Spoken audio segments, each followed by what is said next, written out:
అందరికీ నమస్కారం అండి. Sunday special mutton pepper fry తయారీ విధానం. ఒక క్లే పాట్లో వేడైన తర్వాత 3 టేబుల్ స్పూన్ల నూనె వేసి వేడెక్కిన అందులో 1 స్పూన్ జీలకర్ర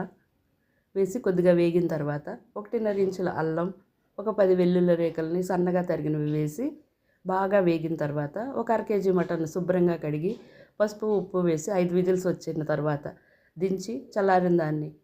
నీరు లేకుండా వేసుకుని బాగా ఒక 5 నిమిషాల పాటు ఫ్రై చేసుకున్న దానిలో అరకప్పు టమాటో ముక్కలు, ఒక 5 పచ్చిమిరపకాయలు, 1 స్పూన్ మిరియాల పొడి వేసి బాగా వేగిన దానిలో మటన్లో నీరు, 1 టేబుల్ స్పూన్ ధనియాల పొడి, 1.5 స్పూన్లు మిరియాల పొడి మళ్ళీ వేసి రుచికి సరిపడినంత ఉప్పు, 1.5 టేబుల్ స్పూన్ల పెరుగు వేసి బాగా కలిపి మూత పెట్టి నీరంతా ఇంకిపోయే వరకు ఉడికించుకోవాలి. ఇలా నీరంతా ఇంకి ఉడికిపోయి ఈ మటన్లో ఒక అరచెక్క నిమ్మ ముక్కలు, కొద్దిగా కొత్తిమీర వేసి బాగా కలిపి